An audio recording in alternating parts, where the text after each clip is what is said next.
Devinez quoi, on a enfin reçu les résultats ADN de nos parents.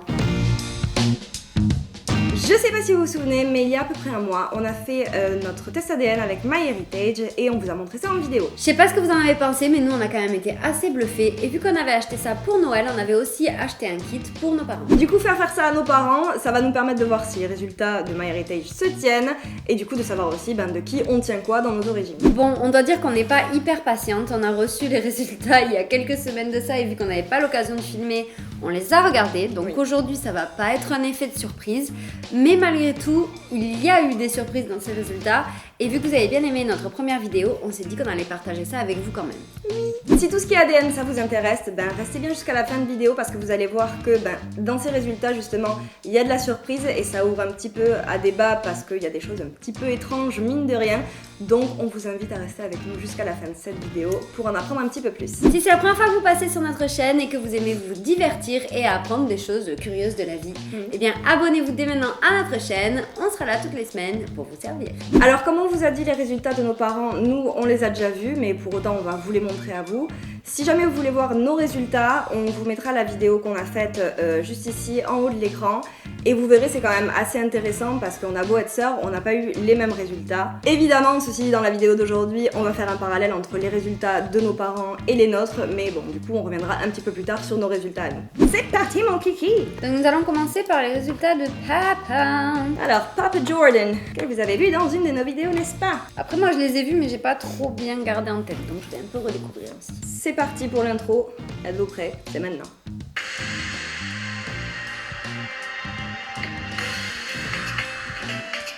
C'est énorme quand même, 77,2.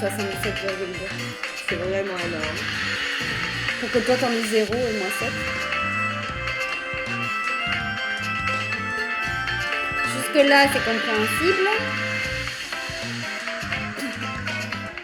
C'est quand même extrêmement étrange. C'est clair, quoi.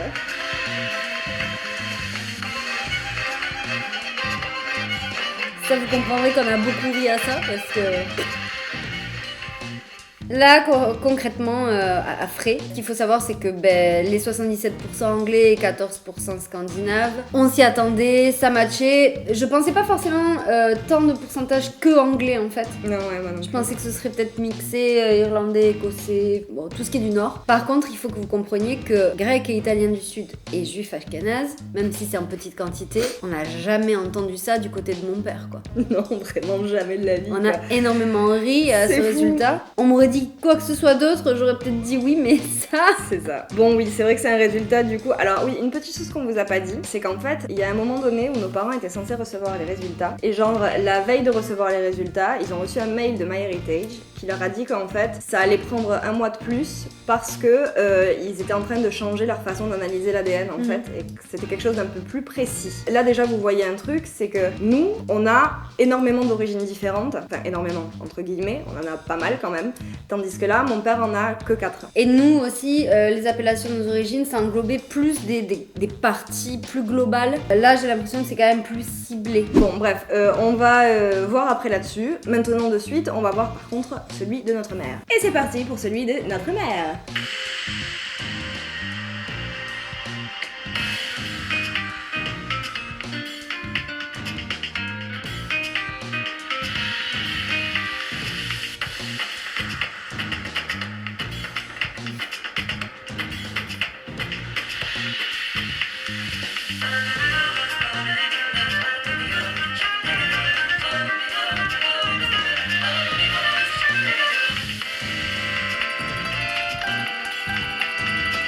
C'est musique. J'adore vraiment les musiques de ces intros. Bref, Elle est espagnole. elle est espagnole. Concrètement, elle est espagnole, ça en même temps on s'y attendait. Mais du coup, vous voyez que comme pour notre père, elle a aussi que 4 origines. Là où nous on en avait, je sais pas combien, entre 5 et 10, quelque chose Après, comme je ça. sais pas si c'est spécifique à eux ou si c'est spécifique à cette nouvelle façon d'analyser. Eh ben c'est ça qu'on ne sait pas. Moi, ce que je remarque, bon, elle a ce petit pourcentage là, irlandais, écossais, gallois, et ils mettent bretonne aussi maintenant. Nous, on n'avait pas ça. Nous, on avait irlandais, Ah, c'est vrai écossais. qu'il y a bretonne aussi et que ça dépasse, Ouais. ça dépasse sur la France. Alors là où c'est très rigolo quand même, pour en revenir à nos résultats. Et nous, Chloé et moi, on avait de l'irlandais, écossais et gallois dans notre ADN. Chloé avait 18% et moi j'avais 5, quelque chose comme ça. Et on était persuadés mais genre absolument persuadée que ça viendrait de notre père. Voilà, de notre père. Or non, voilà, la bonne surprise c'est que ça vient de notre maman espagnole. Toi t'avais un tout petit pourcentage de Moyen-Orient que moi je n'avais pas du tout. Et là on peut se dire que cet ADN là qu'ils t'ont trouvé, ça peut être validé vu que maman a quand même presque 5%. Ouais. On sait pas du tout dans notre histoire familiale d'où qui a pu venir de là, mais bon. Ça doit venir par rapport à l'Espagne, je pense. Par rapport à ce que vous nous avez dit dans les commentaires de la précédente vidéo, donc les Arabes c'est le Moyen-Orient, n'est-ce pas, là où on avait fait l'erreur, et apparemment les Arabes du Moyen-Orient à un moment donné ont migré, je ne sais plus quelle occasion, excusez-moi, en Afrique du Nord, et on sait ceci dit que Espagne et Afrique du Nord, il y a quand même eu aussi des mix à un moment donné, donc je pense que c'est là que ça peut venir en termes d'historique et de chemin, je pense que ça peut venir de là, donc ça doit être du côté espagnol du coup, du côté Moyen-Orient. Oui. Alors du coup ce qui est assez rigolo de voir c'est l'histoire des gènes forts et des gènes faibles. Par exemple, notre père qui a 77% anglais, quand même c'est énorme quoi, je veux dire c'est énorme. Il a passé que 7% d'ADN anglais à Chloé et à moi 0. Donc pour le coup l'ADN anglais est vraiment il est pas fort du tout. Oui. En revanche tout ce qui est scandinave, on sait dans notre histoire que c'est très très très lointain et que nous aujourd'hui on se retrouve avec moi 30% et toi 23% de scandinave. C'est très fort ça pour le coup comme gène quoi. Et maman quand même nous a à toutes les deux passé entre 40 et 50%. Du coup, logiquement, d'origine ibère, alors que du coup, papa, son gène proéminent anglais, il n'y a que 7% en moi. Il n'a pas du tout fait, moi 0 quoi. Bon, du coup, jusque-là, magnifique expérience, puisque du coup, on a bien pu se confirmer que notre ADN hispanique forte venait de notre mère, forcément, et que notre père n'était pas du tout espagnol, mais on le savait déjà. Par contre, là où ça nous a posé une vraie colle, du coup, c'est que donc pour notre mère, il y a ce gène italien, 1,2%. Pour notre père, il y a grec et juif ashkénaze. Et nous, ces résultats-là, ils apparaissent pas du tout dans nos tests ADN. Ils apparaissent pas du tout, mais ça c'est pas la plus grande problématique parce que il est tout à fait possible que dans la répartition des gènes que nos parents nous ont donné, ces gènes-là n'apparaissent pas. Oui, là c'est pas problématique. Mais là où ça devient un peu plus problématique, c'est que selon MyHeritage, on a des origines que nos parents n'ont pas. Et là, c'est-à-dire environ chacune 8% d'Africains. Voilà. Donc ça c'est quand même un petit peu bizarre. Du coup, je vous avoue que sur le coup on est resté un peu bête. On s'est dit mais what the fuck, c'est quoi cette embrouille là? Surtout qu'au départ notre théorie c'était que notre mère étant espagnole, avait Afrique du Nord, etc. Au final, ce serait plutôt une histoire de Moyen-Orient. Et du coup, là, on se dit, on a 7%, 8% africains, et aucun de nos parents n'ont ce résultat-là dans leur test ADN. Donc, on a cherché à comprendre, peur quoi.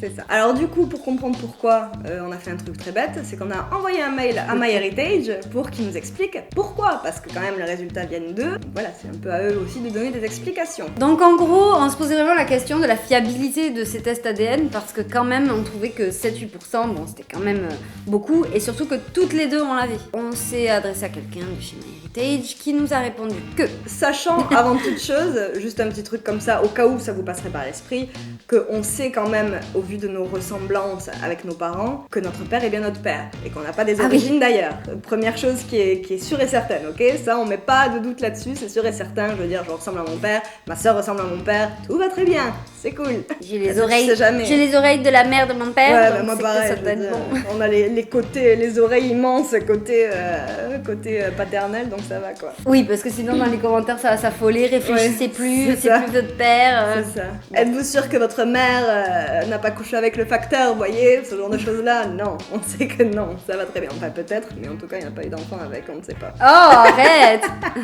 Donc en fait ce qu'on nous a expliqué, c'est que pour les faibles pourcentages trouvés par MyHeritage, c'était pas toujours confirmé que ce soit vraiment une trouvaille d'ancêtres d'une ethnie. Alors en fait, pour repartir de base, c'est un petit peu compliqué parce qu'on a eu du mal, la personne qu'on a eue chez MyHeritage nous a expliqué beaucoup de choses et donc ça nous fait beaucoup de choses à retenir d'un coup, donc on a un petit peu du mal. Mais en gros, déjà de base, il faut savoir que MyHeritage fait ses tests par rapport à un échantillon d'ADN de personnes de qui ils étaient à peu près sûrs qu'ils étaient 100% d'une certaine ethnie. Donc déjà de base, ça crée une petite marge d'erreur, déjà pour commencer. Même si c'est assez fiable, ça crée éventuellement une petite marge d'erreur. Maintenant, la deuxième chose, chose qu'elle nous a dit, c'est qu'en fait les origines qu'ils nous trouvent, il faut faire attention, ça veut pas dire que dans nos ancêtres, on a eu des personnes qui étaient de ces origines-là. En gros, ils analysent vraiment notre ADN tel qu'il est. Oui. Et en fait, par exemple pour nous, le Nord-Africain, ils ont juste trouvé que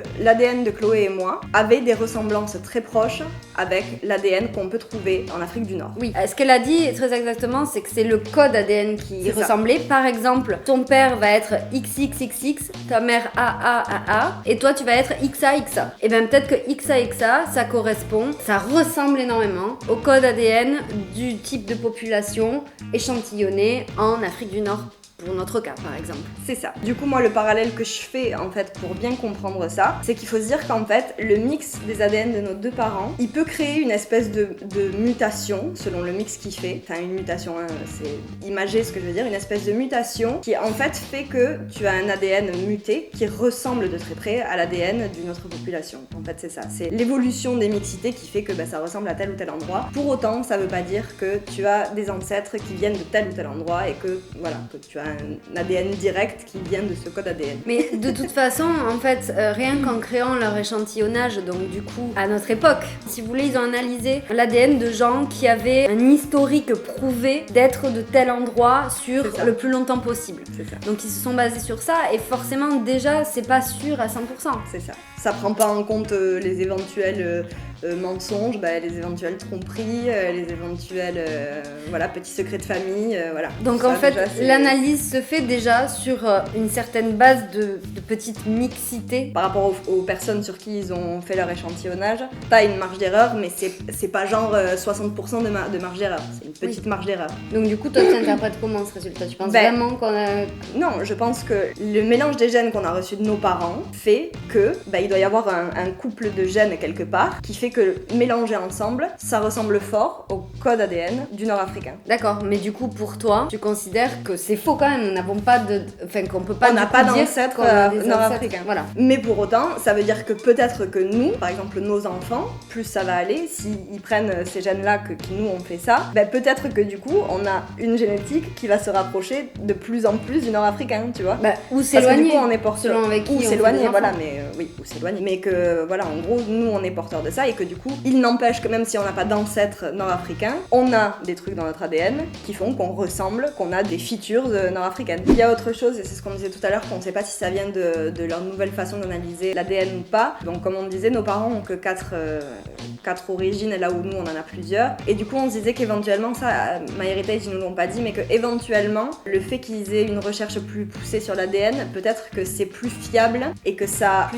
Plus ciblé, que ça regroupe plus en fait vraiment ce qu'ils trouvent et que du coup, en effet, c'est plus ciblé. Mais ça on ne le sait pas. Si vous avez des informations c'est une possibilité, supplémentaires, mais on ne le sait pas. En tout cas, je sais pas ce que t'en penses, mais si c'est une possibilité et que vous vous lancez là-dedans, faites faire le test à vos parents ou à votre entourage. Ouais. Parce que ça permet quand même de mettre les pièces de puzzle ensemble et d'avoir quand même au moins certaines grosses certitudes. Nous, au final, c'est rien de nouveau, mais on a pu confirmer qu'on avait le côté hispanique et le côté plus nordique, anglo-saxon. Ouais. Scandinave. Après, je pense que c'est plus intéressant peut-être à faire chez les personnes qui ont vraiment aucune idée de l'origine qu'elles ont, parce que je pense qu'à partir du moment où vous connaissez, comme disait Chloé, vos origines essentielles, enfin moi j'ai le sentiment qu'il n'y a que à ces origines-là que MyHeritage nous a dit qu'on peut vraiment se fier en fait. J'ai l'impression que les petites, du coup, maintenant qu'on a les résultats de nos parents et tout, voilà, on est un peu mi-figue, mi-raisin, on ne sait pas trop s'il faut le croire, à quel pourcentage et comment et genre pourquoi. 1% juif ashkénaze, bon je vais pas passer les 10 prochaines années de ma vie à y penser. Ouais. Et je pense que je ne veux même pas considérer que ça fait partie forcément énormément de mon héritage. Je m'y associe pas quoi. Non. Et puis je me dis il y a une marge d'erreur, donc 1% ça veut dire qu'il y a je sais pas qui, je sais pas où. Ça fait, si tu veux, ça, si vous voulez, ça, quand on fait ça on a envie de se dire quelle est aussi mon origine culturelle. Oui c'est ça. Que faisaient mes ancêtres, comment ils vivaient, où. Et là bon, le 1% qui part de je sais pas où, même pour nous le 1% nigérien, bon. Qu'au final on n'a pas. Nigérien. En fait. Nigérien. Ouais, c'est ça. Je sais pas. Pour nous, dans notre cas, ça veut dire on était contente d'avoir du nord-africain, mais pour autant, ça veut dire que dans notre arbre généalogique, en réalité, pas de culture nord-africaine. C'est limité. Ça vous dit pas que vos ancêtres, ils ont émigré en Amérique du Nord et qu'ils sont implantés en Amérique du Nord? C'est sûr que, en fait, je pense que ce que tu essayes de dire, c'est que c'est pas du tout un truc généalogique. Mais genre vraiment pas du tout, en fait. C'est quelque chose qui se base vraiment plus sur votre conception physique, vraiment plus profonde de votre ADN. Voilà. C'est scientifique. Ce que vous êtes, en fait, vraiment scientifiquement. Et ça n'a rien à voir avec la culture, ni la généalogie, ni vos ancêtres en règle générale. Et c'est un petit peu bien dommage que ça ne puisse pas en dire un petit peu plus là-dessus. Parlez à vos grands-parents, notez ce qu'ils vous disent sur Pierre, Paul et Jacques. Si vous avez la chance d'avoir encore vos grands-parents, parlez aux oncles, aux cousins que vous connaissez. Essayez de vous faire des mini-arbres, utilisez le moyen internet et commencez à rassembler les infos jusqu'à ce qu'elles s'embriquent.